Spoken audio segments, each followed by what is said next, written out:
नमस्कार सम्पूर्ण दर्शक महानुभावहरुमा तपाईहरुलाई हार्दिक स्वागत गर्दछु। म हुँ दीपक करियाल। तपाई हेर्दै हुनुहुन्छ नेपाल दीप च्यानल। यदि हाम्रो च्यानलमा नयाँ हुनुहुन्छ भने हाम्रो च्यानललाई सब्स्क्राइब गर्न चाहिँ नबिर्सनुहोला। कस्तो लाग्छ पुरा भिडियो हेरिसकेपछि हजुरहरुको एउटा अमूल्य एक लाइक र एक कमेन्ट पनि छोड्न नबिर्सनुहोला। आज हामी तपाईहरुलाई श्रवण गराइरहेको कुरा यहाँहरु देखिसक्नु भएको छ। श्री स्वस्थानी परमेश्वरी व्रतकथा।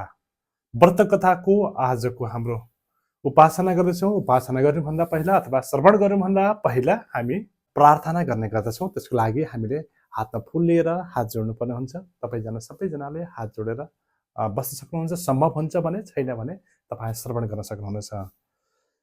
यं वर्मा वरुणेन रुद्रमरुतः स्तुन्वन्ति दिव्यस्तवै वेदै साङ्गपतत्कर्म उपनिषदै गायन्ति यं सामगाः ध्यानावस्थितेन मनसः पश्यन्ति यं योगिनो यस्यान्तं न विदुषुरसुरगणा देवाय तस्मै नमः। यस्नान्तं तविदुषुरसुरगणा देवाय तस्मै नमः। श्रीमच्चन्दनचर्चितो जलवपु शुक्लाम्बरामल्लिकः मालालङ्कृतकुण्डलपर्वेलसन्मुक्तः बलिशोभितः सर्वज्ञाननिदानपुस्तकधरा रुद्राक्षमालाकरा वाग्देवी वदनाम्बुजे वसतु मे तट्लैक्यमाताशिरं मूकं करोति वाचालं पङ्गुलङ्घयते गिरिं यत्कृपातमहं वन्दे परमानन्दमाधवः।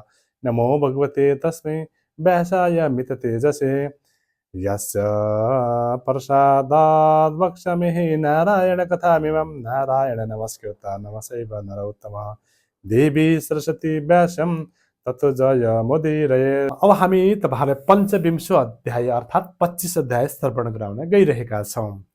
कुमार यज्ञ गर्नुहुन्छ हे अगस्त्य मुनि। अनि पछि लावण्य देशमा राजा नहुनाले मन्त्रीहरूले हात्तीलाई सुवर्णको कलश र फूलको माला दिई राजा खोज्न लगाएका थिए। लोकमा थरी थरी गहना कपडा पहिरी आएका राजा हुन पाइएला कि नभए रमिता त हेरिएला भने हात्तीका नजिक हात्ती वरिपरि हिँड्न लागिरहे। नवराज पनि त्यहीँ पुगेर पसलतिर पाटिनेर बसेर हेरिरहेका थिए। हरिहरले हात्तीमा प्रवेश गरी नवराज ब्राह्मणको नजिकै फूलको माला लगाए। सुवर्ण कलश अभिषेक गर्नुभयो। त्यो देखि लोकहरूले भने लौ यो हात्ती बहुलायो, नत्र यस देशमा क्षत्रिय कोही छैनन् र यस्ता ब्राह्मणलाई अभिषेक गर्यो। कसैले भने लौ हात्ती बहुलाएको होइन, तिमीहरू बहुलायो। मुखले नबोले पनि हात्ती देवता नै हो। हे मूर्ख हो, ब्राह्मण भएर पनि, क्षत्रिय भए पनि, वैश्य भए पनि, शूद्र भए पनि उसको तपस्याले राजा हुन पायो। बिना नारायणको अंश र नारायणले नदिए राजा हुन उसै पाइँदैन। चुप लाग भनी बुझाए। अनि पछि हरिहर प्रवेश भइरहेको हात्तीले नवराजलाई आफ्नो कुम्भ स्थलमा राखी दरबारमा लिइगयो। गुरु पुरोहित नाना वस्त्र अलङ्कार पहिराए। सबै सामग्री तयार गरी सुदिन ठहराए। त्यसले सहरमा राजाकी पुत्री लावण्यवतीसित नवराजको विधिपूर्वक विवाह गरी राजा बनाए।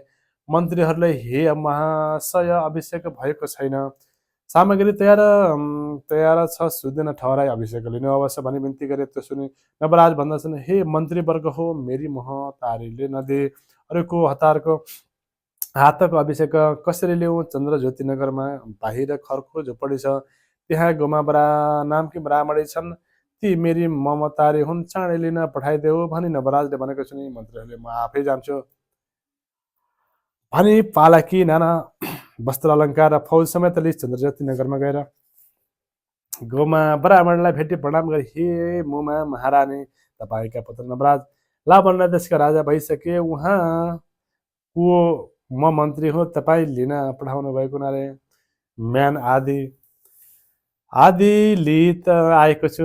गहना पोसाक पहिरी म्यानमा राजा गरी पाल्नु अवश्य भने बिन्ती गरे। त्यो सुनेर गोमाले मनमा आनन्द माने। मन्त्रीले ल्याएको गहना वस्त्र पहिरी पालकीमा बसी लावण्य देशमा जान निस्किन।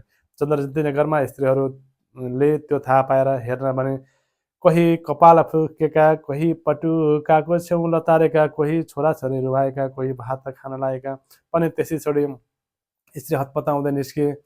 पालकीमा बसी फौज समेत साथमा भई गएकी गोमालाई देखि हेर सधैँ अर्काको ढिकिन हात गरी निर्वाह गर्ने गोमा आज महारानी भई पालकीमा बसेर गइन् भनी आफू आफ्ना कुरा गर्न लागे। गोमा ब्राह्मणले त्यहाँदेखि गई लावण्य देशका नगिचा पुगिन्छ नवराजले त्यो थाहा पाएर हात्ती घोडा रथ लगी नाच गाना बजाना गराउँदै सिन्दुर यात्रा गरी घुमलाई दरबारमा लगे। आसनमा बसाले साष्टाङ्ग प्रणाम गरी हे आमा तपाईँका तपस्याले हरिहरका कृपाले आज म लावण्य देशको राजा भएँ, धन्य तपाईँको तपस्या धन्य। अब अभिषेक गरौँ, अभिषेकका दिन अवश्य भने त्यो सुनेर सुदिन ठहराई सुनको सिंहासन बसाले नवराजले राजा र लावण्यवती रानीलाई विधिपूर्वक राज्याभिषेक गरिन्। पुरोहित ब्राह्मणलाई भोजन गराई दक्षिणा दिई विदा गरी हात्ती रथ तयार पारी नाना गाना बजाना गरी फौज समेत देश यात्रा गर्दै नवराजहरू दरबारमा गए। इति श्री स्कन्द पुराणे केदारखण्डे माघ महात्म्य कुमारगथ समादे श्री स्वस्थानी परमेश्वर व्रत कथायां नवराज नाम राज्याभिषेक नाम पञ्चविंश अध्याय। हरे नमः। हामी कथा श्रवण पश्चात हामीले उपनयतु गर्ने गर्दछौँ। त्यो बारेमा उपनयतु मङ्गलं सकलः जगत् मङ्गलाय श्रीमान दिनकर किरण निबोधित नवनले नदल निवेक्षणं कृष्णा काले वर्षति पर्यन्त पृथिवी सस्यशालिनी देशेभ्य शुभरहित ब्राह्मणा सन्तु निर्भया अपुत्रा पुत्रिणा सन्तु पुत्रिणा सन्तु पौत्रिणः निर्धना सदना सन्तु जीवन्तु शरदं शतम्। तत्रैव गङ्गा यमुना तत्र गोदावरी सिन्धु सरस्वती च तीर्थानि सर्वाणि वसन्ति तत्रं यत्रास्योतो कथा प्रसङ्गं या कुन्देन्दुतिसारहारधवला या शुक्रवस्त्राभिरा या वीणाप्रतन्नमण्डितकरा या श्वेतपद्मासना या ब्रह्माच्युतशङ्करप्रभृतिभिः देवैः सदा वन्दितः सा मम पातु सरस्वती भगवती निशेषसाढ्यवः कायेन वाचा मनसेन्द्रियर्वा बुद्धात्मना वा प्रकृतिस्वभावात् करोमि यद्यत् सकलं परस्मै नारायणेति समर्पयेत्।